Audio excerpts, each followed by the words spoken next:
তায়েফের ময়দানে নবী যায় উম্মতের কালেমার দাওয়াত দেওয়ার জন্য।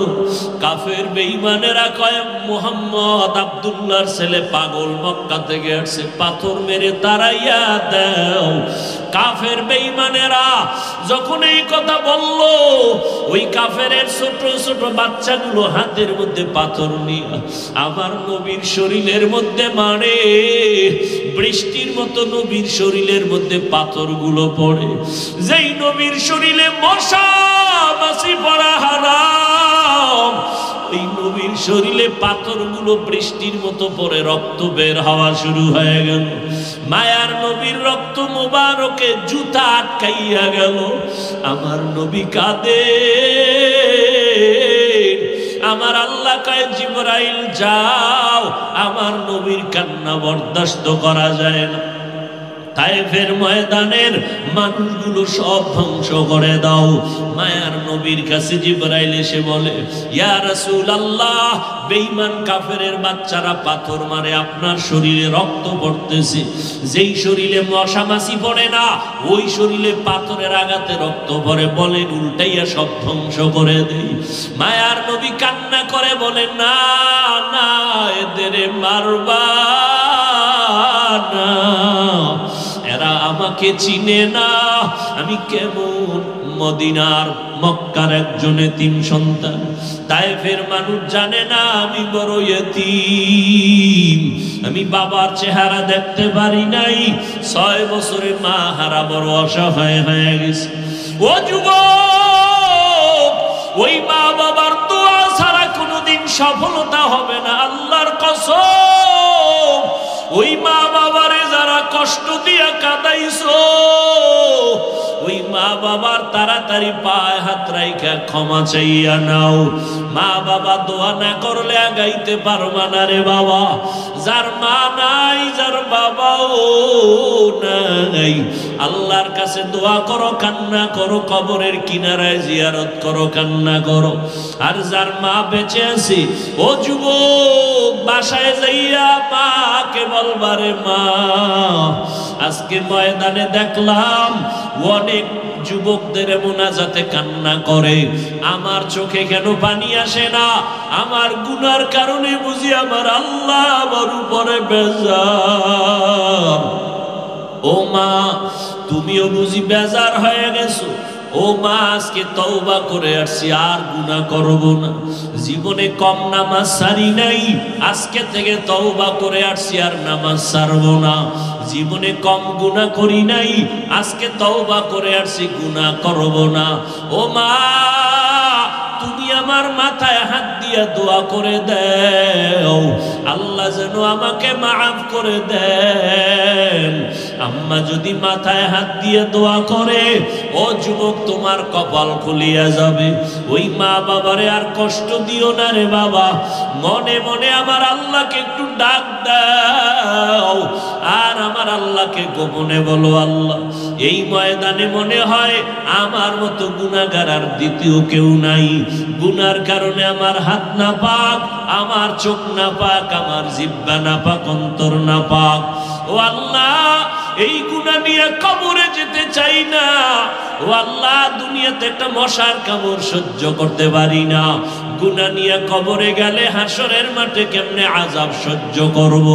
ও আল্লাহ, তুমি মাফ করে দাও। আজকে থেকে আর মা বাবারে কখনো কষ্ট দিব না, মুরব্বীদের সাথে বেয়াদবি করব না। আজকে থেকে ওলামায়ে কেরামের কথা শুনিয়া নবীর তরিকা মানিয়া চলবো। আর কখনো গুনার কাছেও যাব না, বেপরদায় চলবো না, দাড়ি আর কাটবো না, নবীর কলিজায় সুন্নাত জবাই করে আর আঘাত দিব না। হেদায়েতের মালিক আমার আল্লাহ আবু জাহালকে নবী বয়ান করলেন, 13 বছর কালেমা পড়ে নাই, বরং বিরোধিতা করলো। আর ওদিকে ওমরের মতো বান্দা নবীর গর্দান কাটতে আসিয়া কালেমা পড়ে ফেললো। ঠিক ওই লাইনের 2 দল মানুষ এই প্যান্ডেলে কিয়ামত পর্যন্ত থাকবে। এক দল হাজারো বয়ান শুনবে, এরপর আবু জাহালের মতো তওবা করবে না, বরং মোনাজাতের পরে বাইরে গিয়া বিরোধিতা করো, আল্লাহ আমার রব, আমরা যারা আল্লাহকে মানিয়ে চলতেছি রে বাবা, এখানে আপনারাও মুসলমান, আমিও মুসলমান। আপনারা যে আল্লাহর গোলাম, আমিও সে আল্লাহর গোলাম। আপনাদের আল্লাহ, আমি বান্দার আল্লাহ কি দুইজন নাকি একজন? জবানটা খুলেন। আপনাদের নবী আমার নবী দুই না এক? আপনাদের কোরআন আমার কোরআন কি আলাদা না এক? আপনাদের নবী আমার নবী এক। আপনাদের ধর্ম আমার ধর্ম এক। আপনাদের কাবা আমার কাবা দুই না এক? আপনাদের কালেমা আমার কালেমা এক। দুনিয়াতে আসছি তাও কিন্তু এক। নাকি আপনারা লঙ্গি পরে আসছিলেন? তবে কি হালাতে আসছি? বিদায়ের আওয়াজ যেদিন হবে, সবার বেলায় কাফন হবে তিনটা, তাও হবে এক, কালার হবে আলাদা। কি? তাবলীগীদের কালার হবে একরকম, যারা পীরের ভক্ত তাদের কাফনের কালার হবে আর এক রকম। সবার কাফনের কালারও এক। আমি বক্তার সম্মানে একটা কাফন কেউ বাড়াইয়াও দিবে না। গরিব রিক্সা ড্রাইভার যদি মরে যায়, গরিব হওয়ার কারণে একটা কাফন কেউ কমাইয়াও দিবে না। কবরের সাইজও হবে এক।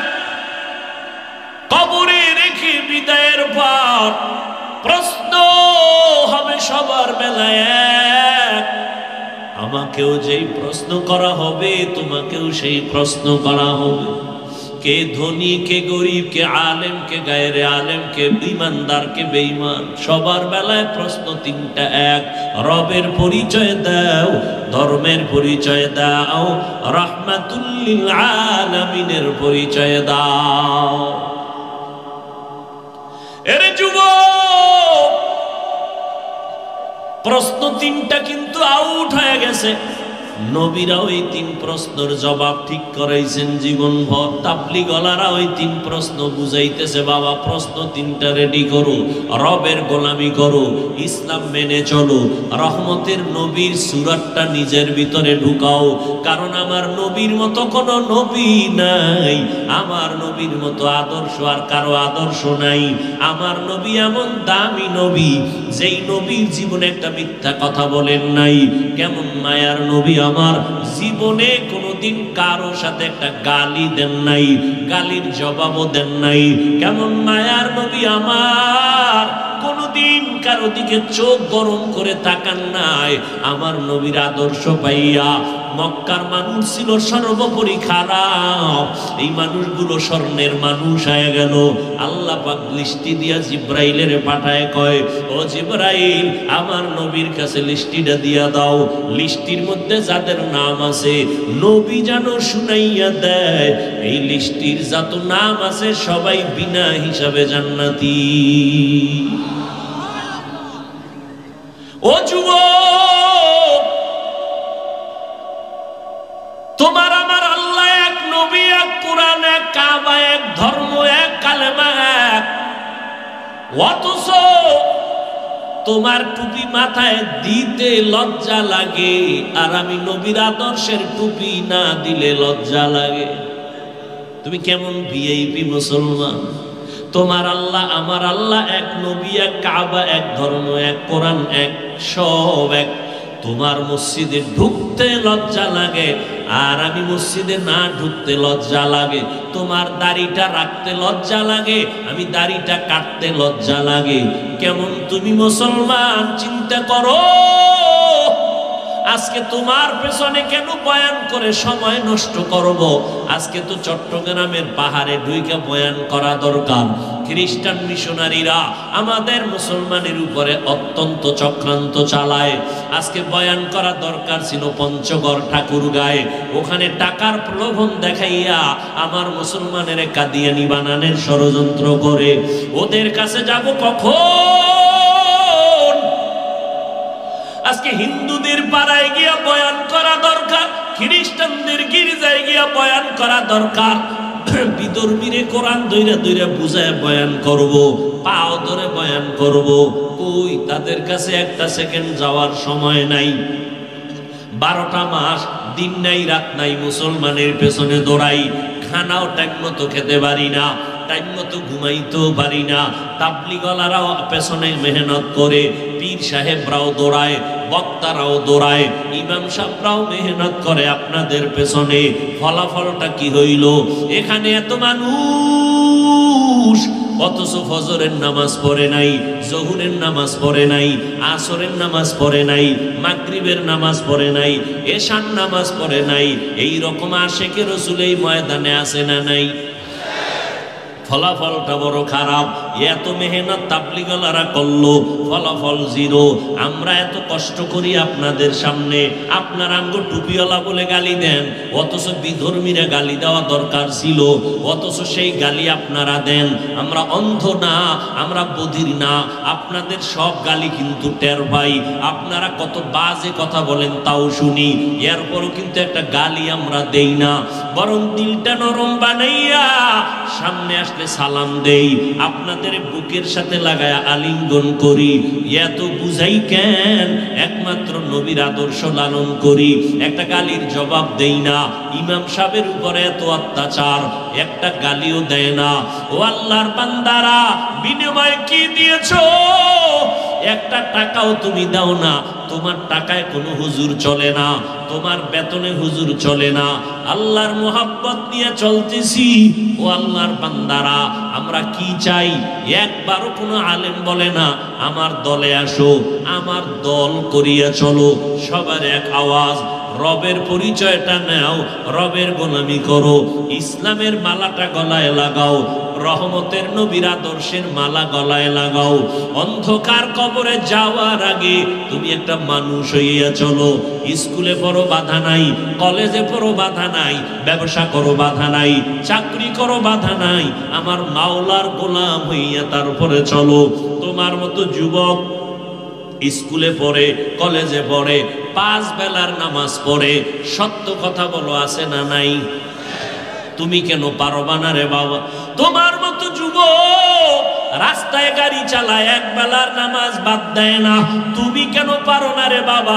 তোমার মতো যুবক ময়দানে কৃষিকাজ করে, সময় মতো গামছাটা বিছাইয়া নামাজ পড়ে, তুমি কেন পারবা না রে বাবা?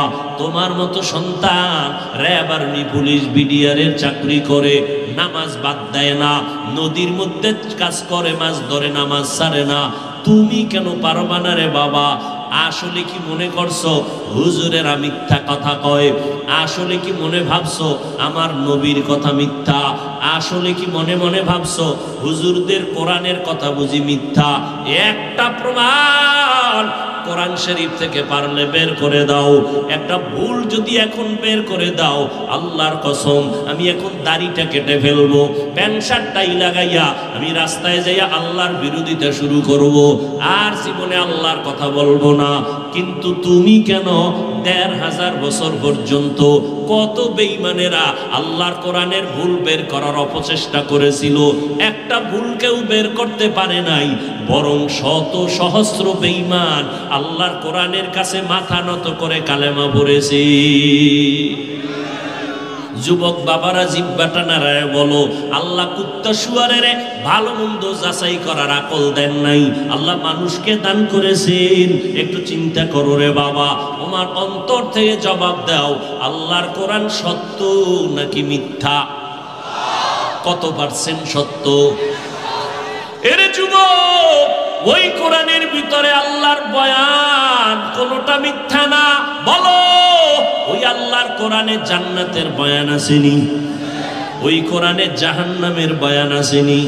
শুধু জান্নাত আর জাহান্নামের বয়ান আছে এতটুকুই না, আল্লাহ স্পষ্ট বলে দিয়েছেন কারা জান্নাতে যাবে, কারা জাহান্নামে যাবে।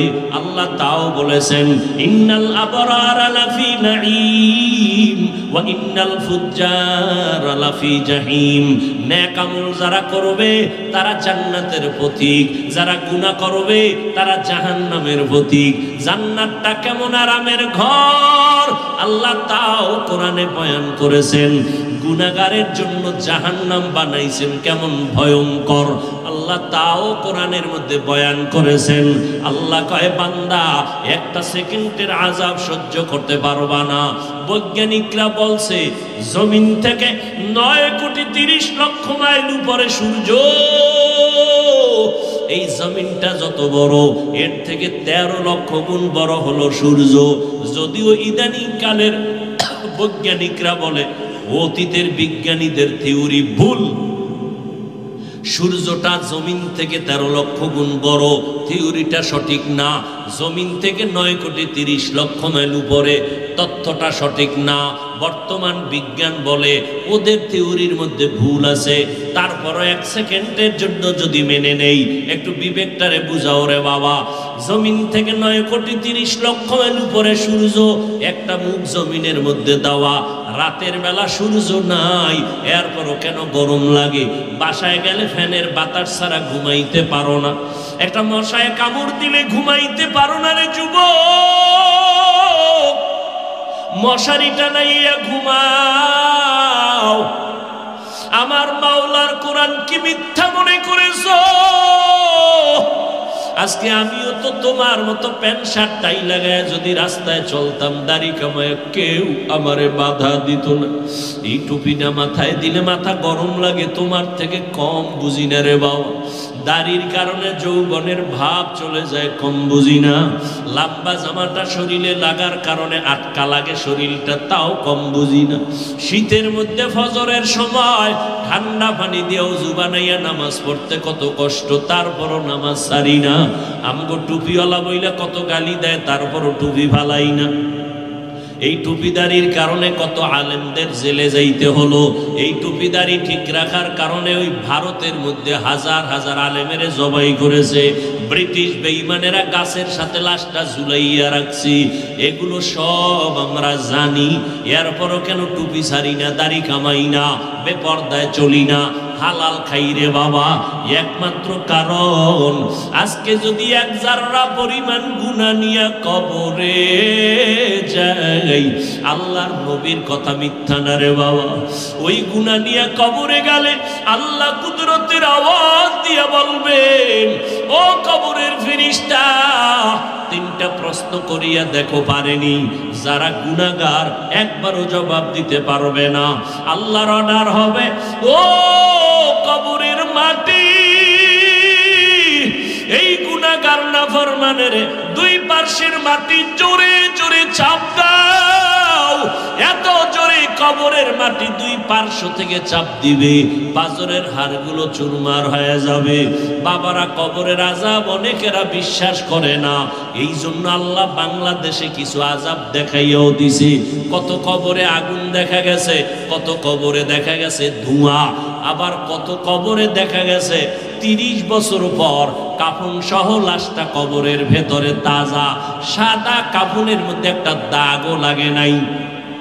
ও আল্লাহর বান্দারা, যত কবরে আযাব দেখা গেল সব হলো বেনামাজিদের কবর, আর যত লাশ তাজা পাওয়া গেল সব হলো নামাজি বান্দা বান্দির কবর।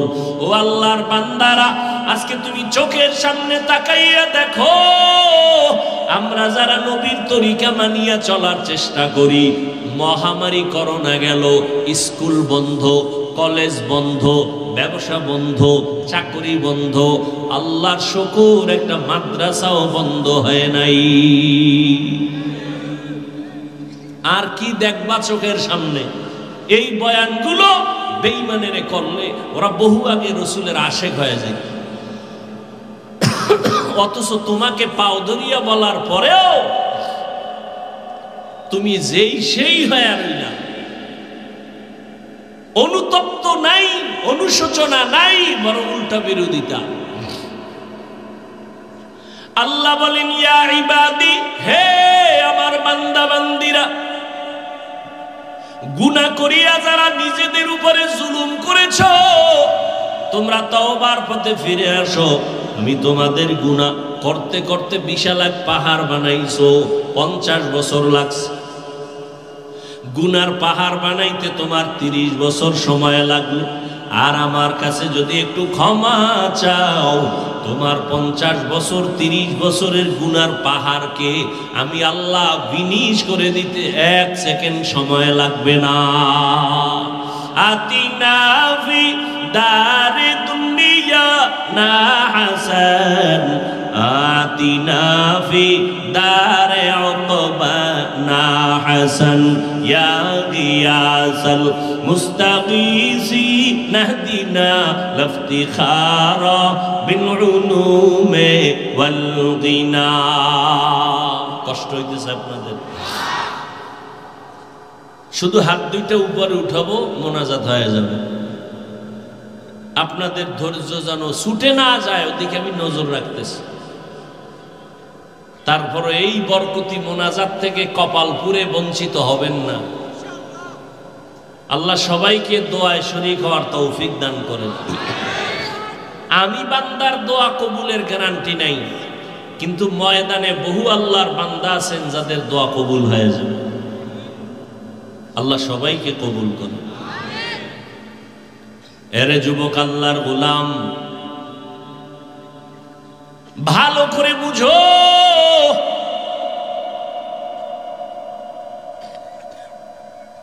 তোমার মতো কত যুবক আজকে তাকায় দেখো, বৃদ্ধ বাবাজি আপনার মতো কত বুড়া মানুষ হাতে লাঠি নিয়া মসজিদে যায়, 5 বেলার নামাজ পড়ে সারে না।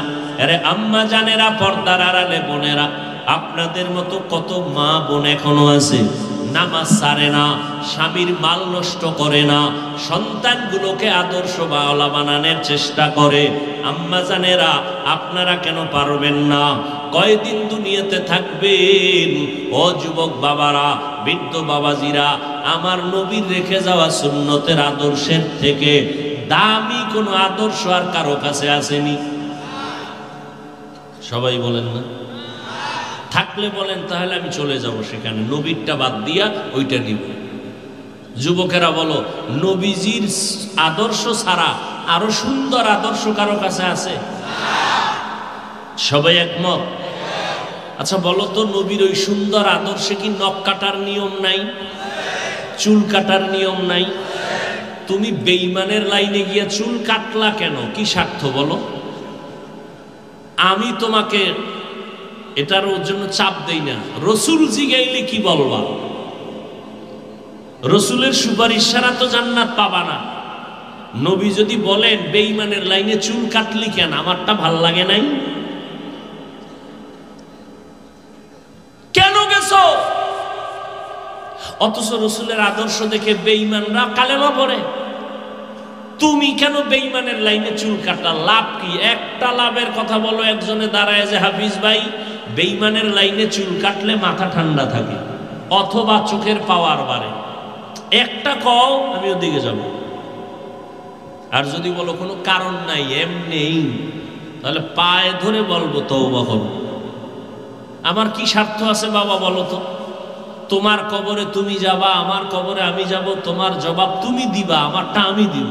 তো তোমার পাও ধরার সার্থকতা কি? তুমি আমারে বেতন দাও, তুমি আমার জন্য টাকা দাও, তাহলে এত তোমার জন্য মাথা কামাই, কারণটা কি?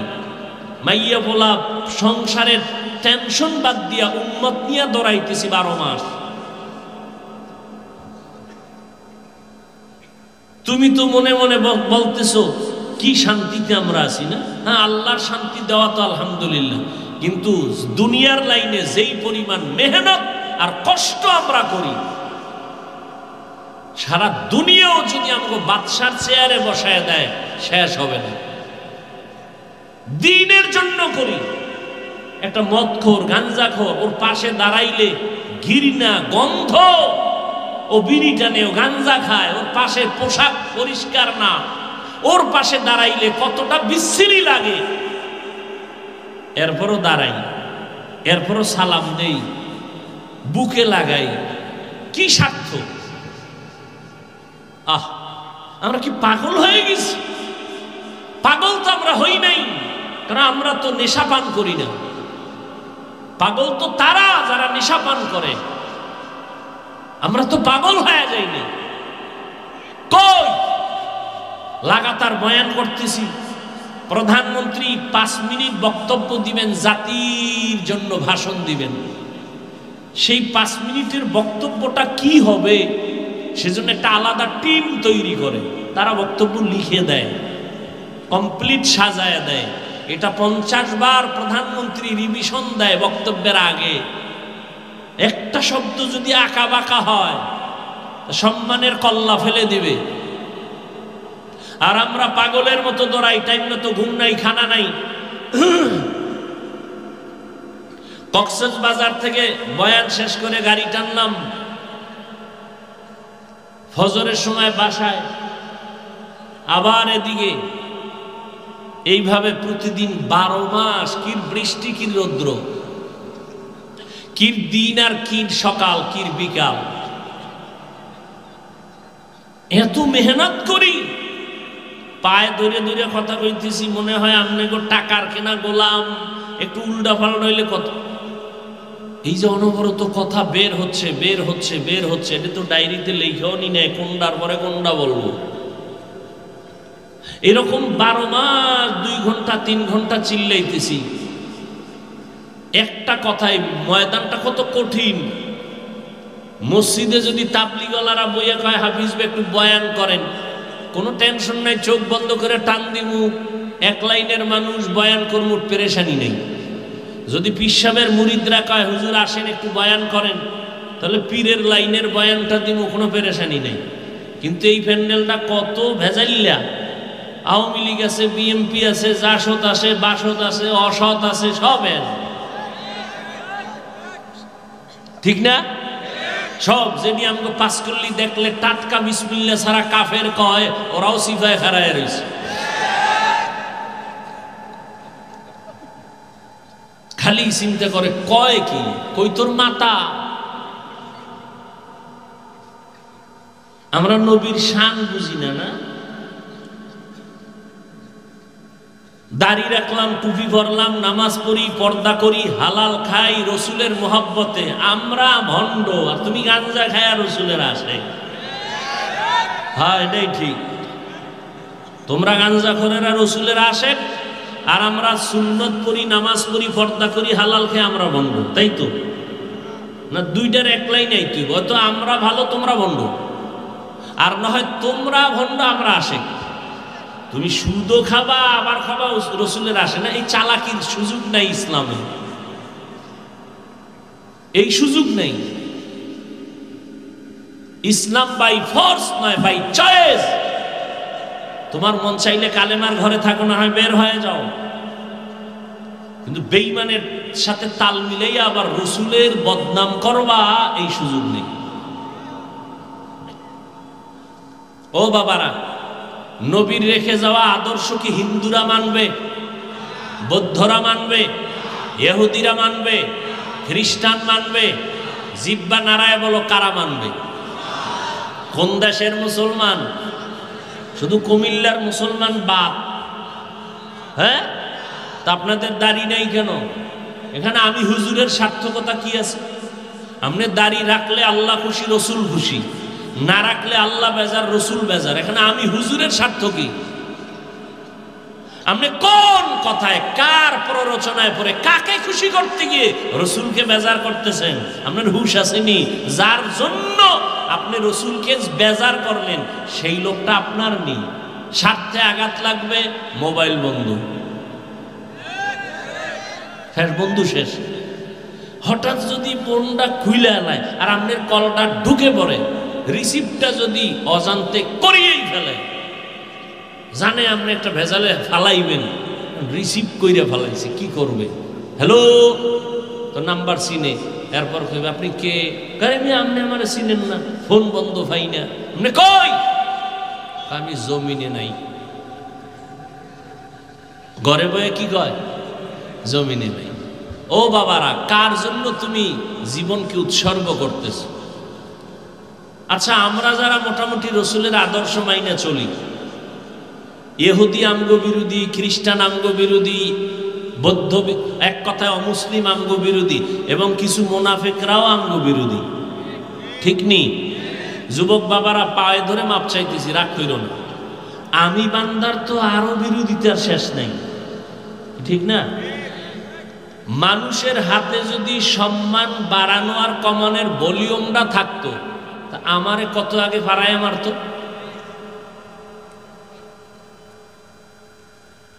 কিন্তু আল্লাহর রহমতে রসুলের আদর্শ মতো চলার কারণে কি সম্মান কমছে না বাড়তেছে? আর কেমনে বুঝাইলে, কিভাবে নগদ দেখাইলে তুমি আমার রসুলকে মানবা বলো তো বাবা?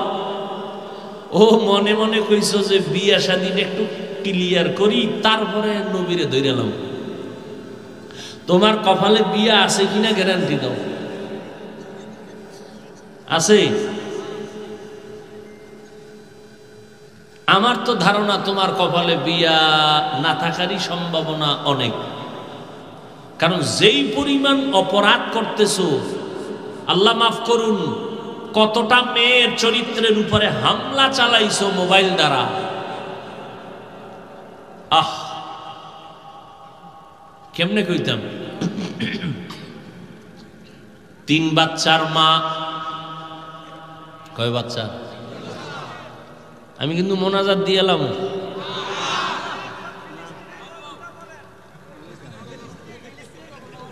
3 বাচ্চার মা, ছোট বাচ্চা, স্বামী বাদ দিয়ে একটা যুবকের সাথে তার মোহাব্বত তৈরি হয়ে গেল। এই ফেসবুক শরীফের গোলামেরা খেয়াল করো, যুবকের সাথে সম্পর্ক গভীর, দুইজনে গোপনে পরামর্শ করলো স্বামীটারে জবাই করে ফেলবো রাতে। তাজা খবর শোনাচ্ছি, স্বামীটারে যদি বিদায় করি তুমি আমি আরামে জীবন কাটাবো, খোদায় যদি না রাখে কেমনে কাটাবি রে বেঈমান। ঠিকই দুইজনে মিলে স্বামীটার গলা কেটে ফেললো। গোয়েন্দা বাহিনী এসে পুলিশ নিয়ে থানায় নিয়ে গেল, কোর্টে চালান দিল। গত জানুয়ারির 23 তারিখে রায় বের হয়ে গেল, ছেলেটারে ফাঁসি দিয়া দাও, মেয়েটারে যাবজ্জীবন কারাদণ্ড দিয়ে দাও। মেয়েটা চিল্লায় কাঁদতেছে, পুলিশ ধইরা নিয়ে যাইতেছে। বাচ্চা 3টে ছোট ছোট, আম্মু আম্মু বলে কাঁদতেছে, মা কই যাও? বাচ্চাগুলো দৌড়ায় আর কান্দে, মাও চিল্লায় কাঁদে। একজনারে মাইরা যদি নিজে খাইতে পারতি কোনো দুঃখ ছিল না রে বাবা। এখন কিন্তু সেই অ্যানালগ জমিন নাই। অন্যায় করছো 5 বছর আগে, পুলিশের হাতে তোমার হ্যান্ডকাপ লেগে গেছে, তুমি টের পাও না। অন্যায় করে পার পাবা না। বড় বড় বড় বড়রাও অন্যায় করিয়া কিন্তু ধরা খেয়ে যায়। এই চিন্তা যদি যুবক করতি, কোনদিন মানুষ হইয়া মানুষের গলায় ছুরি চালাইতি না। কি হইছে এখন ফলাফল? ছেলেও জেলে, মেয়েও জেলে, বাচ্চাগুলো কাঁদতেছে রাস্তায়। ছেলেটার ফাঁসি হয়ে যাবে, রায় হয়ে গেছে। গত জানুয়ারির 23 তারিখ রায় দিয়ে দিছে। মেয়েটার যাবজ্জীবন কারাদণ্ড। এই জিন্দেগি। এই জন্য বলেছি, কয়টা মেয়ের চরিত্রের উপরে হামলা করেছে রে যুবক। বিয়া আছে কিনা সন্দেহ, যদি বিয়া থাকে বউ পাবি না, পাবি একজন ডানা কাটা পরি জল্লাদ। ডানা কাটা পরি তোর ঘরে আইসা জুতার বাড়ি দিয়া তোরে সাইজ কইরা বলবে, কয় মাইয়ার জীবন খাইছো, দেখ এবার কত ধানে কত চাল। তোর মায়ের ডানা কাইটা বলবে তোর মা খারাপ, তোর মায়ের সাথে থাকবো না, চল ঢাকার শহরে, তোর বাপও খারাপ। এবার শ্বশুর শাশুড়ির ডানা কাইটা ঢাকা গিয়া ফ্ল্যাট নিয়ে বসবাস করবে। তুমি একদিকে যাবা, তোমার ম্যাডাম আর একদিকে যাবে। কিছুদিন পর তোমারটা খাইয়া লইয়া চুষে চুষে এবার বলবে তোর ডানাও কেটে দিলাম, আমি হিজরত করে চলে গেলাম। এইবার তুই পথের ফকির ছাড়া কোনো রাস্তা থাকবে না। আবারও হাসো, একেবারে মাঠের মধ্যে দাঁড় করায় দেবে। কিন্তু আমি কথা বলতেছি কলিজা ব্যথা নিয়া, তুমি হাসো। তোমার চরিত্র কত খারাপ তা শুনাচ্ছি, তুমি হাসো। তোমার কপালে অশনি সংকেত, তোমার দুঃখ কপালে নেমে আসবে, সেই সুসংবাদ শোনাচ্ছি। তোমার তো কান্না করা দরকার যে আল্লাহ আমি এত খারাপ না, আজকে তওবা না করে বাসায় যাব। তোমার তো এইভাবে নিয়ত করা উচিত। তুমি হাসতেছো না? পাও ধরলে যদি বলো আর নামাজ ছাড়বা না রে যুবক, বলো আমি নিচে নাইবা পায়ে ধরার জন্য রেডি আছি।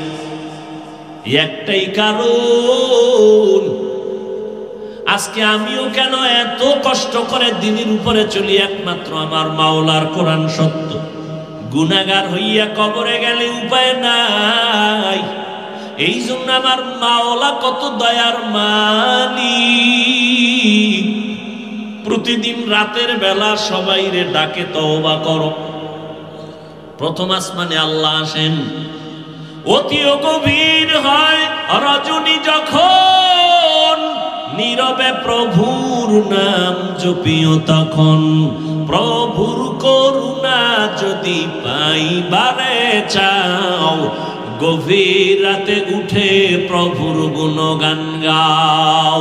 ও পর্দার আড়ালের আম্মা জানেরা, আপনারা নবীদের মায়ের মতো মা, আপনারা সাহাবায়ে কেরামদের মায়ের মতো মা। এতক্ষণ আমি আপনাদের সন্তানদের যে সমস্ত কথাগুলো শুনাইলাম রে আম্মা জান, এগুলো বাস্তবায়ন যদি করতে হয়, আপনি মায়ের দোয়া ছাড়া সম্ভব হবে না।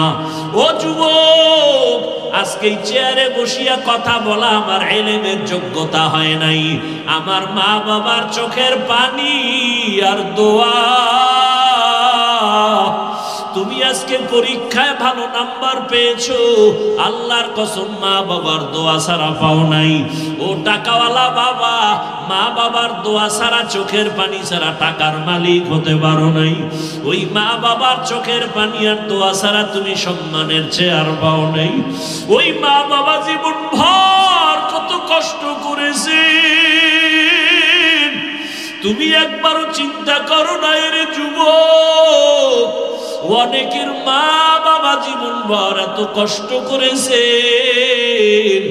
বাবার মনে চাইতো ইলিশ মাছ দিয়া খানা খাবে, কিন্তু ইলিশ মাছ কেনার টাকা ছিল না।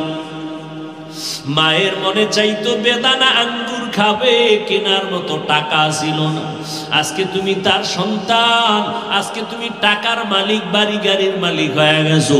তোমার ঘরে এত ফল, ফ্রিজ ভরা এত মাছ, মাছ পচিয়া যায় খাওয়ার মানুষ নাই, ফল নষ্ট হয় খাওয়ার মানুষ নাই। কিন্তু কি লাভ হবে? যেই মা বাবা আফসোস করিয়া গেলেন, তারা আর সাদা কাপনের প্যাকেট হয়ে কবরে আছে। ওই মা বাবার কথা কি মনে পড়ে না রে যুবক? আমার মায়ার নবী বড় ইয়াতীম, আমার নবী দুনিয়াতে আসি একটা আব্বা বলে ডাক দিতে পারেন নাই। 6 বছরে নবী মা হারা বড় অসহায় হয়ে গেলেন। কেমন মায়ার নবী আমার, যেই নবীর শরীর মুবারকে মশা মাছি পড়া হারাম, ওই নবীর শরীরে সূর্যের গরম লাগা হারাম। একটা মেঘের খণ্ড নবীরে ছায়া দান করে। ওই নবী এত দামি নবী আমার, এক জায়গায় কদম রাখলে দীর্ঘ বছর ওখান থেকে মিশকের ঘেরান আসতে থাকে। কেমন মায়ার নবী আমার, রাস্তা দিয়ে যখন নবী চলতেন, দুপার্শ্বের গাছ নত হইয়া নবীরে সালাম দিত। কেমন মায়ার নবীরে বাবা, ওই নবীর শরীরে মশাও পড়ে না, মাছিও পড়ে না, হারাম। কিন্তু সেই নবী তোমার আমার জন্য জীবনটা বিলাইয়া দিলেন। তায়েফের ময়দানে নবী যায় উম্মতের কালেমার দাওয়াত দেওয়ার জন্য। কাফের বেঈমানেরা কয় মুহাম্মদ আব্দুল্লাহর ছেলে পাগল, মক্কা থেকে আসছে, পাথর মেরে তাড়াইয়া দাও। কাফের বেঈমানেরা যখন এই কথা বলল, ওই কাফেরের ছোট ছোট বাচ্চাগুলো হাতের মধ্যে পাথর নিয়ে আমার নবীর শরীরের মধ্যে মারে। বৃষ্টির মতো নবীর শরীরের মধ্যে পাথরগুলো পড়ে। যেই নবীর শরীরে মশা মাছি পড়া হারাম, ওই নবীর শরীরে পাথরগুলো বৃষ্টির মতো পড়ে রক্ত বের হওয়া শুরু হয়ে গেল। মায়ার নবীর রক্ত মুবারকে জুতা আটকাইয়া গেল। আমার নবী কাঁদে, আমার আল্লাহ কয় জিবরাইল যাও, আমার নবীর কান্না বরদাস্ত করা যায় না, তায়েফের ময়দানের মানুষগুলো সব ধ্বংস করে দাও। মায়ার নবীর কাছে জিবরাইল এসে বলে, ইয়া রাসূলুল্লাহ, বেঈমান কাফেরের বাচ্চারা পাথর মারে, আপনার শরীরে রক্ত পড়তেছে, যেই শরীরে মশা মাছি পড়ে না ওই শরীরে পাথরের আঘাতে রক্ত পড়ে, বলেন উল্টাইয়া সব ধ্বংস করে দেই।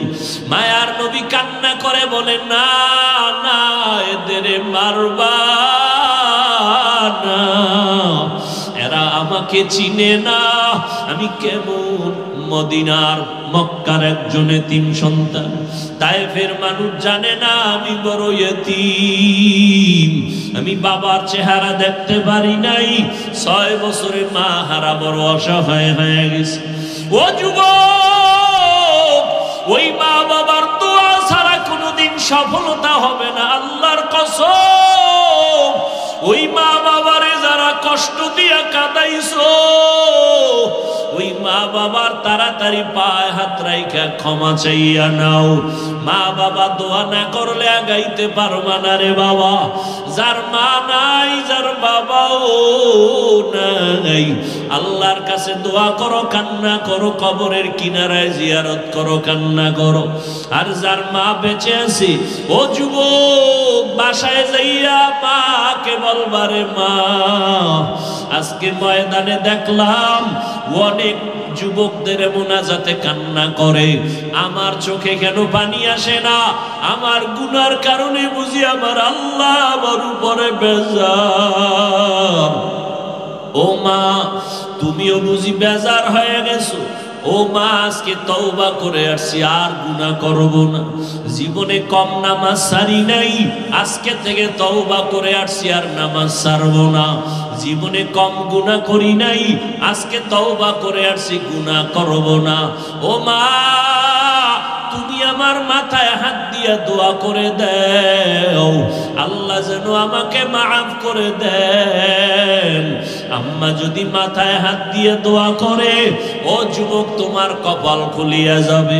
ওই মা বাবারে আর কষ্ট দিও না রে বাবা, মনে মনে আমার আল্লাহকে একটু ডাক দাও, আর আমার আল্লাহকে গোপনে বলো, আল্লাহ এই ময়দানে মনে হয় আমার মতো গুনাহগার আর দ্বিতীয় কেউ নাই, গুনার কারণে আমার হাত না পাক, আমার চোখ না পাক, আমার জিহ্বা না পাক, অন্তর না পাক।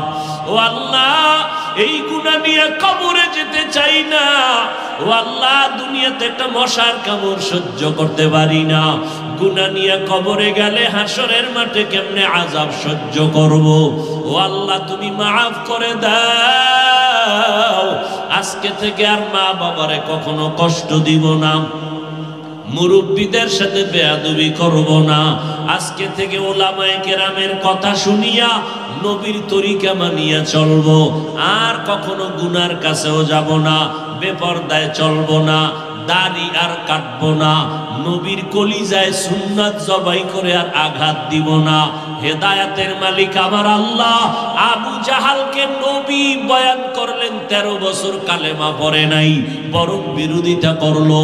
আর ওদিকে ওমরের মতো বান্দা নবীর গর্দান কাটতে আসিয়া কালেমা পড়ে ফেললো। ঠিক ওই লাইনের 2 দল মানুষ এই প্যান্ডেলে কিয়ামত পর্যন্ত থাকবে। এক দল হাজারো বয়ান শুনবে, এরপর আবু জাহালের মতো তওবা করবে না, বরং মোনাজাতের পরে বাইরে গিয়া বিরোধিতা করবে।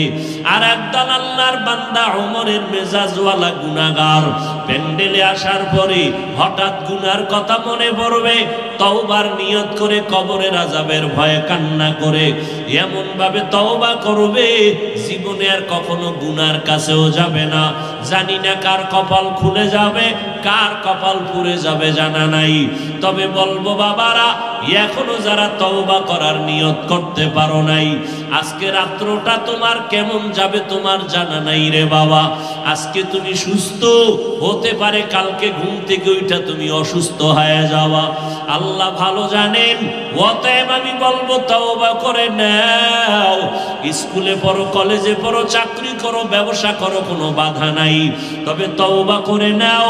জীবনে আর কোনোদিন নামাজ ছাড়বা না, দাড়ি কাটবা না, বেপরদায় চলবা না, মা বাবার সাথে বেয়াদবি করবা না, নবীর তরিকার বাহিরে চলবা না, উলামায়ে কেরামের পরামর্শ নিয়ে জীবনটা কাটাইবা, নবীর সুন্নাত অনুযায়ী চলবা, নবীর মোহাব্বতে, আল্লাহর মোহাব্বতে গুনার কথা স্মরণ করিয়া তওবা করার মতো যদি কারো অন্তর নিয়ত হয়, তৈরি হয়, মুনাফিকি না থাকে, যাদের অন্তর তৈরি হয়ে আছে মরিয়া গেল আর গুনার কাছেও যাব না, এরকম পাক্কা তওবার নিয়ত যাদের অন্তরে আছে তাদেরকে বলবো দুটো হাত আমার আল্লাহকে দেখাইয়া দাও।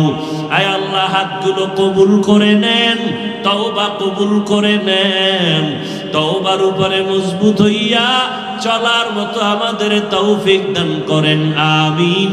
আলহামদুলিল্লাহি রাব্বিল আলামিন। والصلاة والسلام على سيد الأنبياء والمرسلين وعلى آله وأصحابه أجمعين يا أرحم الراحمين يا أرحم الراحمين يا أرحم الراحمين رب ارحمهما كما ربياني صغيرا اللهم إنك عفو كريم تحب العفو فاعف عنا اللهم إنا نسألك رضاك والجنة ونعوذ بك من سخطك والنار উদয়ার মালিক কুদরতের নজর দিয়ে দেখেন উলামায়ে কেরাম হাত তুলেছেন, পর্দার আড়ালের মা বোনেরা হাত তুলেছেন, কত যুবক, কত ছাত্র ভাই, কত ব্যবসায়ী, কত চাকরিজীবী, মুরব্বী, হাজী সাহেবরা হাত তুলেছেন। আয় আল্লাহ, আমরা সবাই জাহান্নামের আসামি, গুনাহগার, তওবার নিয়তে হাত তুলেছি, আর কখনো গুনার কাছেও যাব না রে আল্লাহ। আয় আল্লাহ, গুনাহ নিয়ে কবরে যেতে চাই না।